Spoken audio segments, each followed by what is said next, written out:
Alright guys, I'm outside again because it's just too beautiful not to be outside. And in Idaho, you all know summer came way too late and spring stayed way too long. Anyways, hopefully it doesn't turn into a tornado while I'm out here. Probably will, just because I'm out here doing this. Anyways, wanted to talk a little bit about dealing with difficult employees.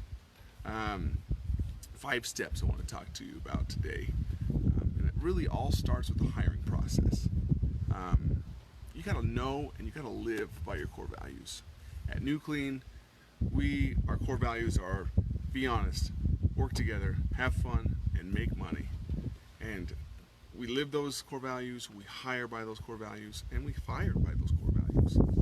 And we write our job application catering to those core values. It's so important that you're doing that, because if your core values are completely different from what you are putting forward in your ad, then you're not doing it right from the get-go. For example, in our hiring ad is, it literally says this opportunity may be for you if, and then there's several points. If being on time is crucial and super important to you, or you love enjoying being around other humans, and they're goofy questions and they're goofy statements, but they get the job done. And then again, below it, it's this opportunity might not be for you if 8 o'clock means 8:05 to you, or if you're switching jobs more than you shower, stuff like that. And of course, it's different from all different types of companies. You're not going to be saying the same things I do, because the industry I'm in and the attrition rate that I'm in is different from yours. But make it your own. Make it and own those core values. So, and then when you're hiring and interviewing, strictly interview and hire based upon those core values and the talents of that person. That's all. We've had people that come in. We're in the janitorial industry, of course. Oh, I've had 13 years of experience. Why didn't you hire me? I've had calls later on, and to put it bluntly, it's because they didn't fit our core values, and I knew they wouldn't flow with the rest of our crew. And it makes it so much easier if they fit that core value realm that we're in. That be honest. Are you honest? Are you going to work together well? Are you going to have fun? Are you going to help yourself, and everyone else, our clients, and our company make money? If we feel like you're not going to fit that mold, we just don't hire you. No offense, but business is business, and you've got to put your best foot forward and hire the best employees to put in front of your clients. They are an image of your business. So number one, it's all about the hiring process. First. And excuse me, I'm kind of dealing with some allergies, so I'm trying to gross anyone out. Anyways, even after all that, some employees still slip through.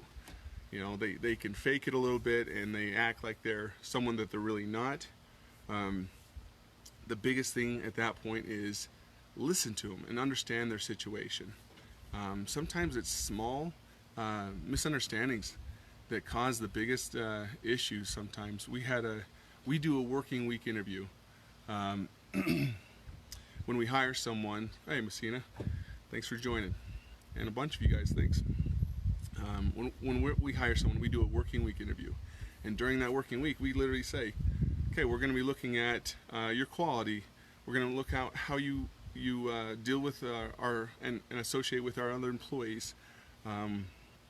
We're going to look at how well you keep to our time limits for us to be profitable and everyone else to be profitable. That's just things we have to live by and go by, and to see how reliable they are. If their second day out and they're already calling out and saying, well, my Uncle Bob over here is sick and I got to go see him in the hospital. There's things like that. They're telltale signs, and some people just don't make it through that working week interview. And if they don't, it's no big deal for us and to them. We just hand them a check, part as friends, and shake their hands. So working week interviews is a big one for us. We love that. that helps us a ton. And then, so listen to their situation. We had a guy during that working week interview. He quit on us, and we liked him during that interview process, and we thought he was going to be great. But he didn't understand one aspect of the payroll side. He thought payroll was a date that it wasn't really, but instead of asking us for clarification, which was a simple, hey, no, it's not that day, but it's this day, so expect it this day. He blew it out of proportion, and he quit. And he lost a good opportunity when we were going to keep him on after the working week interview. So it's good to listen on both sides, and sometimes we do. You know, we're guilty of not listening sometimes as well, and that's important. You got to hear your employees out. After that, is give clear feedback. Hey, you know, all of the employees, you know, your whole team, you know, Amy or Brad, you know, for some reason, all of them don't want to work with you. and give them examples why. And what we try to do is we bring our whole team together, and we sit down and try to discuss those issues and try to come out with a better understanding of how we're going to be better. And then I know tough feedback isn't the most comfortable thing to do, but it's important, because if you keep letting people slide and slide and slide, you know, they'll just keep, you give them an inch, they're going to take a mile, and they're just going to keep abusing you, and they're just going to keep saying, I forgot about this vacation that I had planned, but you know, I didn't tell you until yesterday, and I've got to be gone tomorrow. So it's interesting how that works. And of course, you want to respect your employees, you want to appreciate them, but you also need to demand that respect likewise for yourself. Anyways, after going forward is just documenting. Also, if you're having issues, you need to document that negative behavior, because so many times you're getting frustrated with your employee or employees sometimes in certain situations, and you look back and you're like, oh shoot, I don't have anything documented. Well, no wonder, no wonder they keep getting worse, because you can show your look of disapproval or tell them to straighten up, a quick statement, but unless you really sit down with them, communicate effectively with them, and document that negative behavior, that's one of those steps that has to be done so they can continue to improve if they're going to improve. And that's and document specifics too. I know, if you talk to your lawyers out there, they're going to say don't get specific, be very vague as possible as you can, but document it. Just document A, B, and C needs to change. And what I like to do, and I heard actually from my brother-in-law, who's a dentist in Colorado. He owns a firm over there. He likes to ask the employee that he's meeting with, here comes the wind, what their plan is to change A, B, and C are, excuse me. Don't correct me on my grammar. I know I'm foolish. And if that doesn't happen, what should be the consequence if A, B, and C doesn't get corrected? And most of the time, those employees, people are harder on themselves than you would be on them. So they'd say, well, if I don't get this done and I don't correct this behavior and I don't do that better, shoot, fire me, or whatever, And if that behavior and those actions continue onward, then you go back and you sit down and you have that same conversation. You bring out that little document that you prepared and they helped you prepare. And then you literally just read down and have them read it. Okay, you literally made the rules here. You set the rules, not me. And you're not living up to them. So what does it say the consequence should be? And at that point, if it's firing or termination, they terminate themselves. They know they didn't live up to their end of the bargain. So it becomes an easier segue into termination or other corrective actions or steps going forward. So that's a big one I've really liked. And then core values, it's so much easier and so important just to hire on them. Everything flows easier. You don't have a bunch of Debbie Downers.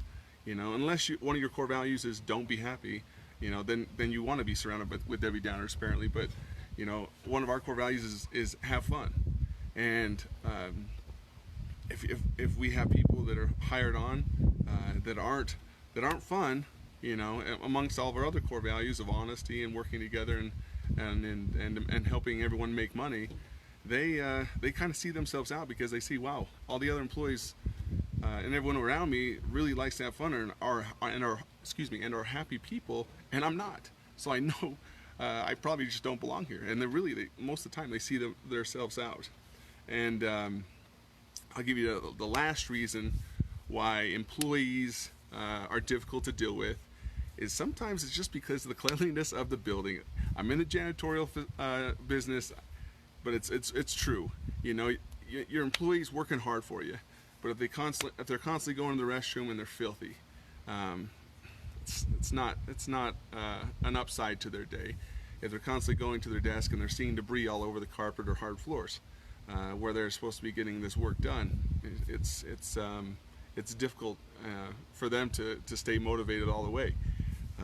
So call me, let me know how I can help you deal with those difficult employees, and if you want more tips or information about dealing with difficult employees, call me. And call us also to ask us how we can help make your employees happier, healthier, and just better to be around.